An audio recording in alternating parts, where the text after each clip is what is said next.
6 days. Not a word, not a video, not a Reddit story, not a post, nothing.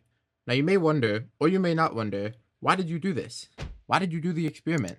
And the truth is, I'm just fucking with y'all. The truth is I was just sick. But now I'm back, and I'm in full force, and we're gonna read some Reddit today, so let's get right into it. Me, 16F, with my mom, 32F. She decided she doesn't want to be a mom anymore, sending me to live with my aunt. My mom told me that she wishes she never had kids. She has pretty much decided she could not stand to be a mom anymore and has asked my aunt to let me attend high school where she lives. My aunt cannot have kids, so she was willing to take me. This means I have to move 200 miles away, do a good school, but not the one I grew up with. I am a junior in high school this year, and it will mean I will have to do all my work over again, making friends with people, getting to know teachers. Not only that, I have been in drama for the past 2 years, and I was supposed to be a drama director this year. My mom is ruining my life with this. I feel like I will not be able to do all the things I worked for, and thus put on my college report. I will be the nobody, like they will let me be class treasurer if they don't know me. I have a job here, with good hours and an understanding boss. I'm not sure what to do. I have tried talking to my mom, but my dad divorced her and I have not spoken or seen him in 9 years, so she says I need to let her live her life. She signed up to go back to school, quit her job, and is on student loans. She stole the car I was supposed to use to get to work and has been giving me boxes. I am supposed to move in a week, right before school starts at my aunt's. I need help. Commenter. The good news is, your chances of going to college are not ruined. Grades are still the determining factor in your application. Extracurriculars are important, but it would not be the end of the world if you're not class treasurer for your junior and senior years. In fact, you will have much more compelling applications if you can show, say, student government freshman/sophomore year than student government senior year. A quick explanation of why you weren't junior year, moving, will be very well received, especially when you demonstrate the ability to adapt and overcome the stressful circumstances. That is what the admissions board is really looking for. Look at this as a gift, an opportunity. Give your aunt a chance, and focus on your goals, just adjust them to fit your new environment. Trust me, in 2 years, you'll be glad you made the switch, instead of trying to stick it out with a mother who is obviously very immature and self-centered. So right now, it seems like it's the end of her world, and it's falling apart. And this situation does really suck for her because, like she said, she's losing a lot of things that she cares about a lot. Her school, her friends, her drama club, all of that stuff.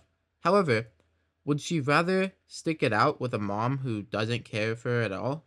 Or would she rather go live with her aunt who is accepting her with open arms despite the circumstances?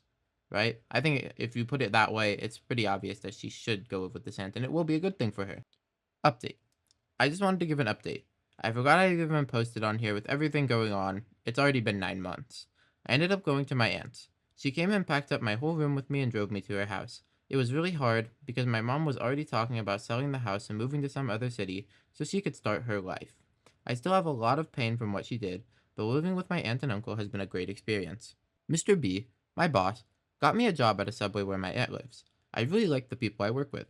I started dating someone at my new school and we have been together for 5 months. Dan, 17, is great and we are in the same grade. He just turned 17, so we have the whole year together. School is ending in a few weeks and we have plans to go to the beach with my aunt and uncle for a week. I met some new friends and got involved with volleyball and took part in drama. I am also an assistant treasurer because I was able to talk to the teacher in charge of the group and said I wanted experience. When she saw my transcripts, she said I could assist the girl who got the position. The girl, Jolene, is actually really cool and we became pretty good friends.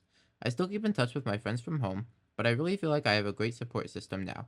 And I haven't told anyone why I moved here just yet, minus my boyfriend, because it's too embarrassing. And I don't like to talk about it. I was doing really good and had decided I didn't really want to see my mom again, because who abandons their own kid?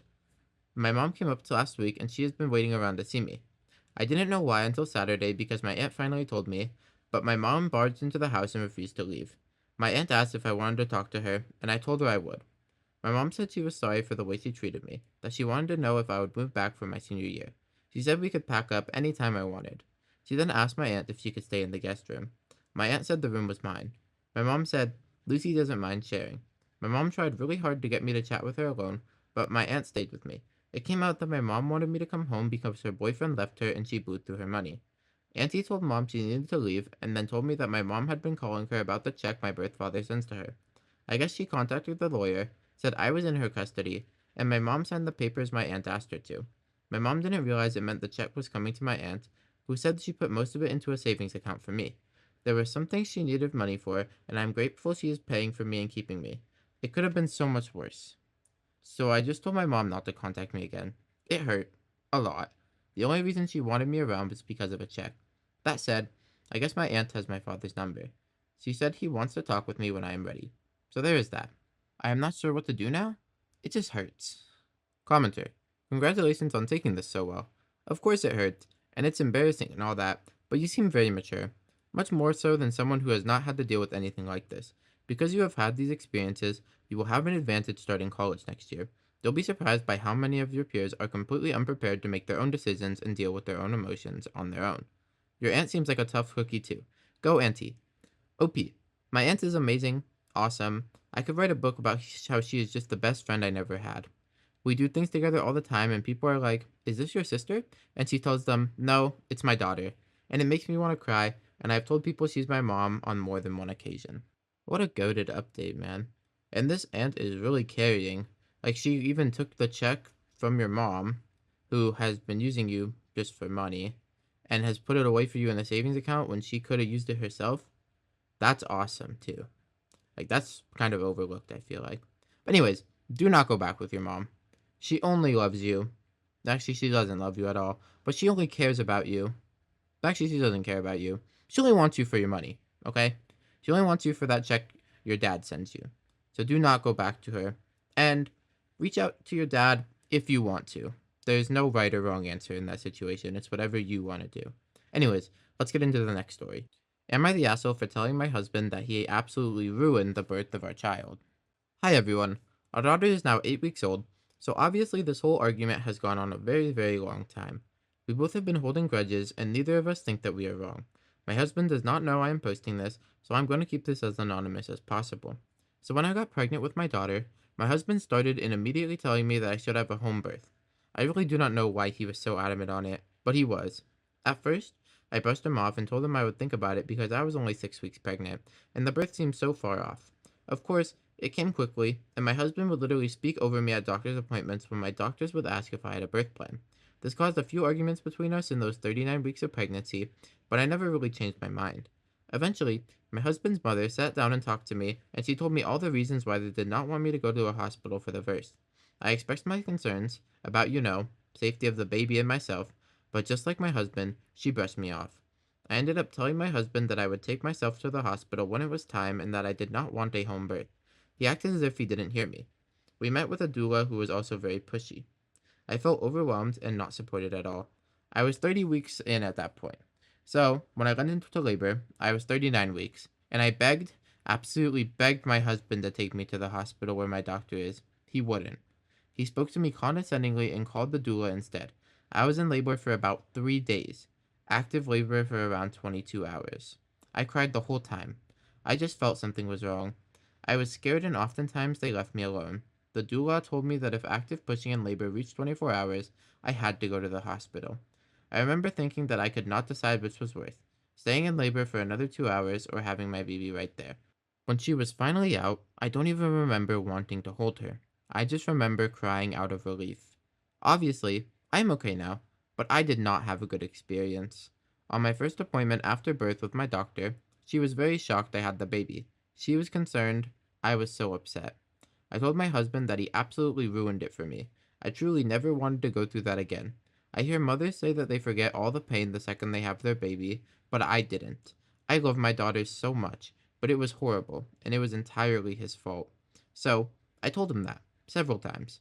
He rolled his eyes every time and told me how mothers are strong, and how I am not trying to be strong. I told him that if we ever have another baby, which he wants, that I will never do a home birth ever again. His response is, "We'll see." I cannot possibly be the asshole here, can I? Everyone around me is acting like this is so normal, but it's not. Is it? Commenter 1. How the heck does this even happen? Why didn't you call your doctor or an ambulance when you were in labor for 3 days? Did they lock you in a room and steal your phone? OP. No, not that extreme. With the exception of the 22 hours of active labor, I know that they probably would have sent me home anyways. I did call my doctor right when it first started, and my husband was standing right there to stash my phone away and say, "Told you," when she said to only come in when they were every 5 minutes. Those first 2 days were not so bad. It was the last 22 hours that they were the worst. Yeah, she was surprised I had the baby because she said it might have been false labor when I called due to the symptoms I described. She suggested I walk around and see if the contractions go away. If they didn't, I could come when they were 5 minutes apart. Obviously, they did not go away, but they did not become 5 minutes apart until about 2 days later. And since I never called her one in, she assumed it was false labor. So it was surprising to see me with the baby. This is really real, and I am not stupid, like people are saying to me. I have explained why I did not call. I understand I should have. Commenter 2. What was the reason they wanted you to have a home birth? I mean, did they ever express a reason that they might have made some sense? They just kept saying it was more natural and would be better for bonding. This kind of surprised me because it's not like we are that day to day. My mother in law listed all these reasons why it would be safer too, as in the hospital they force women to have C sections and get epidurals. Your husband has to be lying to you. He has not provided a good reason why you couldn't go to the hospital, despite you pleading to. And if anything, if you were in the hospital, your birth would have went better because you would have felt better about it. So much of what we do is affected by how we are thinking in the current moment, and we don't even notice it. And you being scared and wanting to go to the hospital affected your birth in a traumatic way, in my like probably anyways, in my opinion. And what your husband did, he's hiding something. I don't know what he's hiding. I don't know why he's hiding it. I don't know if he secretly has some murderous intent, but you need to seriously talk to him, and I hope you do in the update. Update 1. The next day. I was trying to decide whether or not I should update about this situation, but I am really moved by the amount of support I got from you all. This is mostly just to say thank you. Yesterday, I posted this thinking maybe 10 people would see it, comfort me, and that I would feel better. Obviously, quite a bit more have seen this and said a lot more than just comfort. Thank you all so much for the kind words, and I even want to say thank you to the ones who were not so kind because you still thought about a stranger enough to type out words to me, and that is very moving to me. So thank you. Also, this is real. Although I wish it weren't. I answered a lot of understandable questions people had about this. I know that people think I'm in a cult or something, and while that is certainly not true, religion does play a big role in all of this. People keep asking our ages, and I did say in the comments, but I am 21 and my husband is 30. We have been married for 3 years. Anyways, all of this is to say that I really am okay, and I am going to be okay. Also, I do not have a fear of my husband finding this post because I do not even think he knows what Reddit is. Yesterday, I was planning on leaving. I truly had no idea what to do or how to do it, but I did want to leave. I still do. I know that means my life will be hard, but I truly wanted the best for my daughter, and I still do. This afternoon, however, I found out I was pregnant again. I am not sure what I'm going to do now. I don't know how I was supposed to take care of one baby financially. I can't take care of two. So once again, I am stuck. I don't know what will happen, or what I will do, or what my husband will do, but either way, I am so thankful for people under my original post. Please do not worry too much about me. Commenter 1. Seek a women's shelter near you, take your child, and get a divorce lawyer. That's your best bet. Do not stay with someone who tries to hold that much power over you and has shown they will use it against you. You are not safe in your current situation. If you divorce, and you can prove what happened in your last post, you should be able to get child support from him. Do not feel that because you have another child on the way, and one currently, that you are stuck. This is a common tactic to get women feeling that they are trapped in abusive marriages/relationships. The age plus power disparity in your relationship is not normal at all. Commenter 2. You are not stuck. Being poor but safe is a much better outcome than continuing to let this man and his family control your life to your detriment. If he is already this awful to you, how much worse will it get? And how will it affect your children? In any case, he will have to provide child support if you leave him. You are not stuck. You have options. So there wasn't really anything else going on other than us finding out that your husband has been manipulating you since the day you turned 18, if not before that. Who knows? You've been married for 3 years since you were 18, but at that point, he was 27. That is not okay, in my eyes. Well, it can be okay, but in our case, definitely not okay. So, what the commenters are saying, you need to leave, you need to get a divorce lawyer. I agree with all that.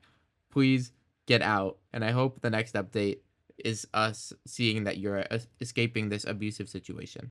Update 2. 13 months later. Hello, I'm not sure if anyone remembers me or my post from about a year ago. I logged off there at the end because people were accusing me of making it up or being a fake account because someone commented something on the post. I can promise you, it was never fake. I'm still here a year later. I really honestly just remembered this account, and I remember so many of the kind messages I got, both on the post and on chats. I just wanted to say thank you. I'm away from my ex-husband. You guys helped me open my eyes to so much worse things he was doing and what I posted about. I have 2 daughters now, and I just can't imagine raising either of them with a man like him. And without you guys or the post, I would have done it. So thank you. I am now 22 years old, and I shiver to think about the fact that I probably would have spent the rest of my life with him. If you're a young mom like me, please, please trust me that you can do it. Truly, from the bottom of my heart, thank you. This is a silly website, and it was a moment of desperation from me, but it changed my life. And if you're a woman sitting here reading this thinking there's no way you'll ever get away from your person, just remember that 1 year can change your life. Just read my post from a year ago and choose a better life for yourself and for your babies. They deserve it, and you deserve peace and happiness. Thank you again. Commenter 1. Please tell us, did you end up reporting him for deprivation of liberty and the doula for unsafe practices? OP. Yes. Yes. Yes. This is what we want to see. Yes, I am so happy you got out of that situation.